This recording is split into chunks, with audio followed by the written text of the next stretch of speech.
Friends, welcome back. तो friends, अभी का जो न्यूज है ना, मैंने टाइटल जब पढ़ा मैंने कहा है ये क्या चीज है।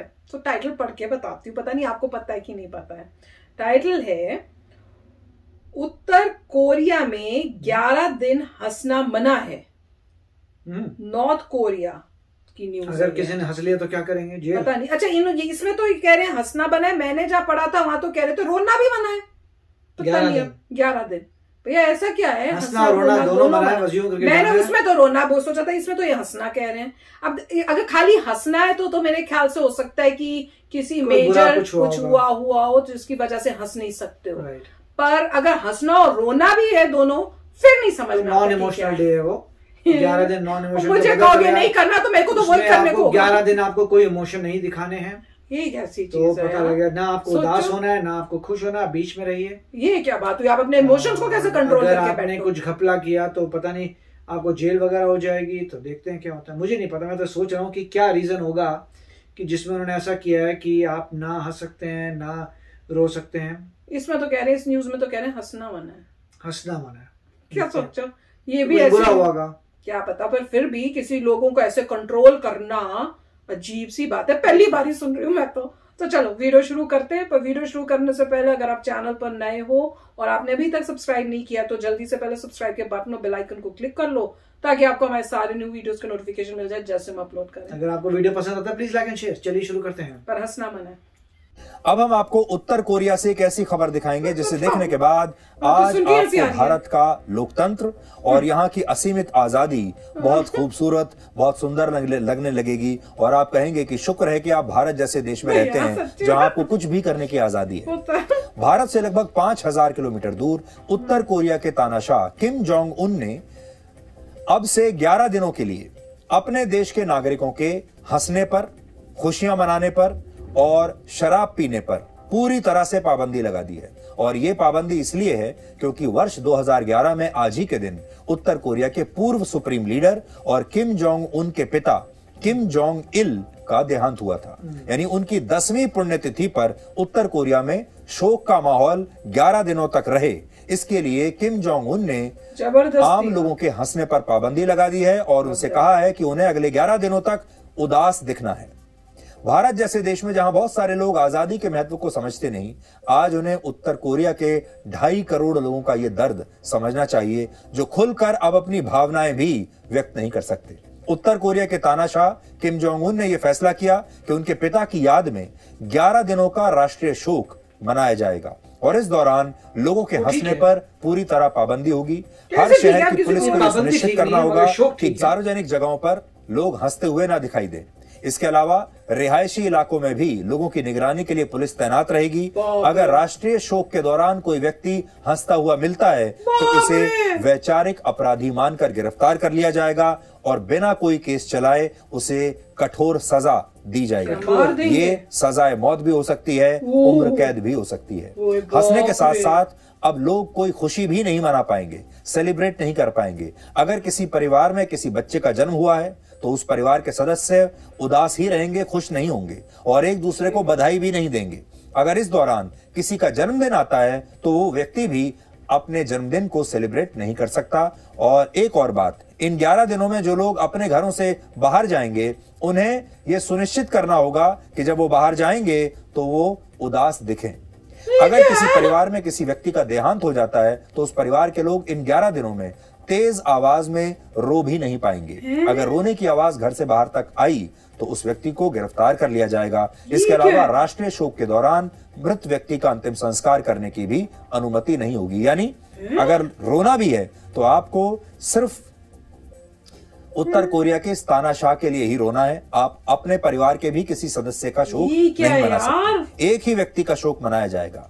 सोचिए, इस दौरान वहां जो व्यक्ति अपने प्रियजनों को खो देगा, किसी के घर में किसी की मृत्यु हो जाएगी, वो अपना दर्द खुलकर जाहिर नहीं कर पाएगा। ये कितना बड़ा और भद्दा मजाक है। लेकिन मानव अधिकारों के चैंपियन बनने वाले तमाम पश्चिमी देश जिनके पास बड़ी बड़ी सेनाएं हैं, बड़े बड़े हथियार हैं, वो उनके पास यूनाइटेड नेशंस जैसी संस्था है, बहुत कुछ है, मानव अधिकारों की बात करते हैं। वो तमाम सारे लोग जो शांति पुरस्कार लेते हैं, मानव अधिकार के कार्यकर्ता अपने आप को बताते हैं, बड़े बड़े दुनिया के पत्रकार यहां कुछ नहीं कर पाए, सब के सब इस पर बिल्कुल चुप बैठे हैं और पूरी दुनिया ये सब होते हुए देख रही है। संयुक्त राष्ट्र ने भी अब तक उत्तर कोरिया के इस तानाशाह फैसले पर कुछ नहीं कहा है।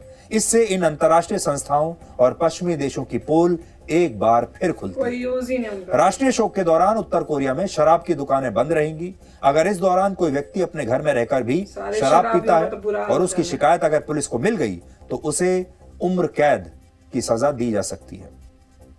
इसके अलावा यह नियम केवल आज के लिए लागू था कि वहां आज किम जोंग इल की पुण्यतिथि पर लोग बाजार से कोई भी सामान खरीद नहीं सकते। यानी अगर किसी के घर में आज राशन खत्म हो जाए तो वो आज भूखा रहेगा और बाहर से कुछ खरीद नहीं पाएगा।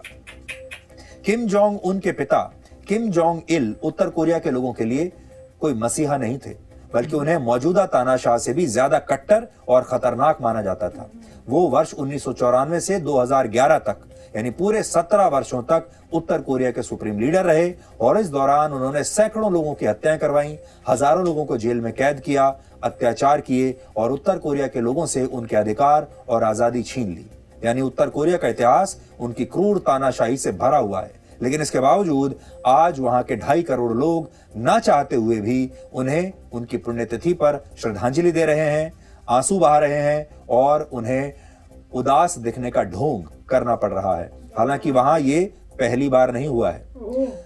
वर्ष 2011 में जब किम जोंग इल का दिल का दौरा पड़ने से 69 वर्ष की उम्र में देहांत हुआ था, उस समय उत्तर कोरिया के हर एक नागरिक को यह हिदायत दी गई थी कि अगर उसने अपने सुप्रीम लीडर की अंतिम यात्रा में शामिल होकर आंसू नहीं बहाए तो उसे भयंकर यातनाएं दी जाएंगी और उनके बच्चों का जीवन भी शुरू होने से पहले ही समाप्त कर दिया जाएगा।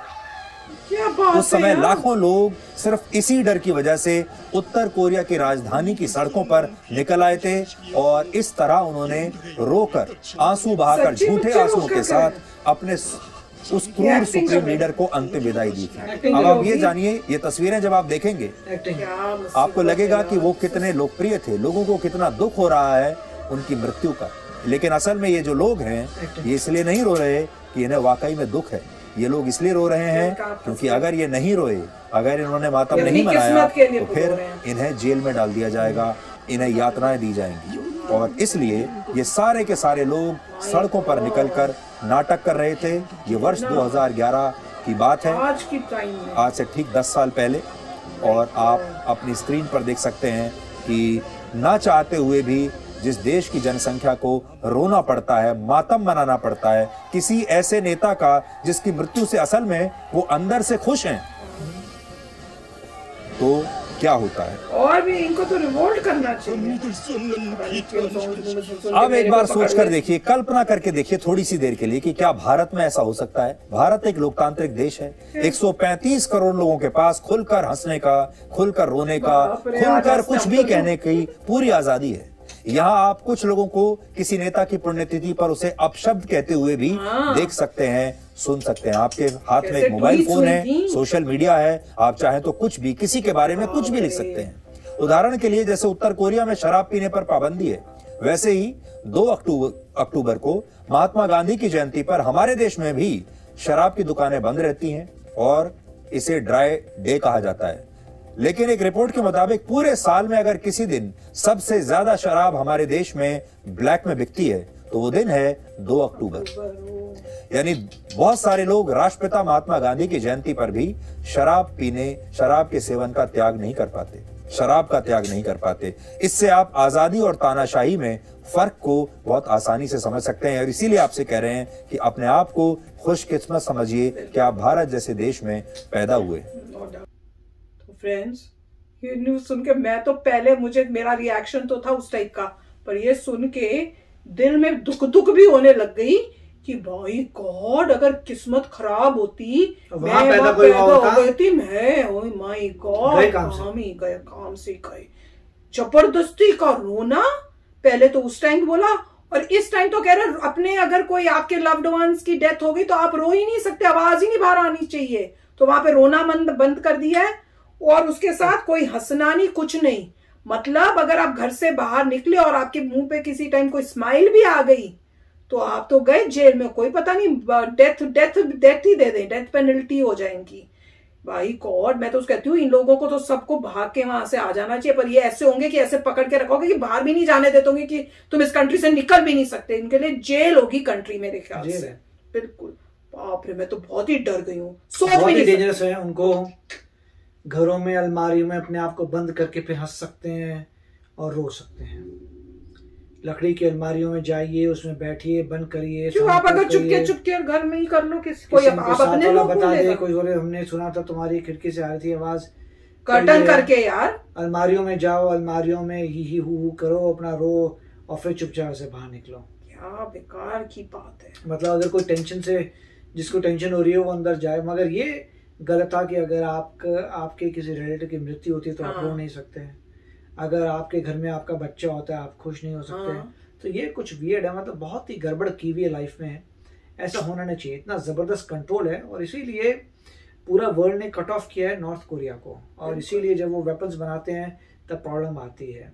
तो यही है कि मतलब पॉलिटिक्स है। अभी नॉर्थ कोरिया का सबसे क्रिटिकल फ्रेंड कौन है? चाइना।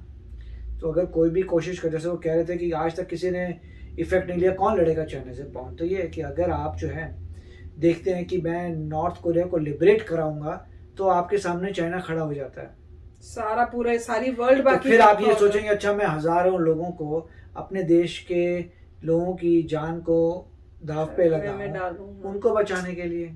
वहां पे तो उन लोगों को खुद पहले खड़ा होना चाहिए, फाइट करना चाहिए। जितने भी आर्मी के अंदर लोग हैं, आपके भी तो परिवार है, तो आपको भी तो दिख रहा है कि आपके परिवार के साथ ये हो रहा है, आपके साथ ही हो रहा है। तो उनको सदियों से उनको ऐसे कर करके ब्रेन वॉश कर करके सदियों से रोबोट स्टाइल बना दिया। कुछ ऐसे हैं, कुछ नॉर्थ कोरिया से भाग के भी आ चुके हैं यूएस से, तो वो बताते हैं कि ये हो रहा है। और वो वही ब्रेव लोग थे जो भाग के आए थे, दाव पे लगा के आए थे। और वो कुछ लोगों ने मतलब वो भी बोला है कि हम भाग के आगे हैं और एक गारंटी है कि हमारे पीछे पेरेंट्स वगैरह को पूरे सब लोगों को खत्म कर देंगे।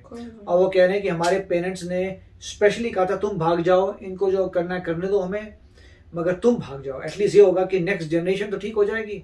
अभी हम तो वैसे ही हमारी मतलब हालत इतनी खराब है, हमारी लाइफ ऑलमोस्ट खत्म है। तो उन्होंने यही बोला है अपने बच्चों को भाग जाओ, हमें जो करेंगे करेंगे, बट तुम्हारी लाइफ और तुम्हारे बच्चों की लाइफ तो ठीक हो गई। तो मतलब काफी डेंजरस है। इसीलिए लोग मजाक उड़ाते हैं कि नॉर्थ कोरियन को पता नहीं होता, अब पता चल रहा है। ऐसा जैसे अमेरिकन के साथ पे होता, जिसने एक पोस्टर उतारा था उसको कैसे मतलब कोमा और मरी हुई स्टेट में आया था। वो तो मैं सुन के हुआ था कि क्या ये लोग करते हैं। अब तो और भी देख के दिख रहा है कि क्या हो रहा है। और ये तभी हो सकता है अगर वहां के लोग खड़े हुए और खुद अपनी फाइट करें, नहीं तो ये तो भैया टू मच हो रहा है, तो टू मच हो रहा है। और वो भी आजकल के टाइम में, आज के जमानों में जहाँ सब पढ़े लिखे लोग हैं। That is amazing. तो चलो फ्रेंड्स, चलते मिलेंगे नेक्स्ट वीडियो में बहुत ही जल्द। Till then please take care and bye bye. तो अगर आप मेरे इस चैनल पे नए हो तो जल्दी से सब्सक्राइब के बटन को हिट करो और बेल आइकन को क्लिक करो, ताकि आपको मेरा जब नया वीडियो मैं लगाऊं आपको उसके बारे में जल्दी से पता चल जाए।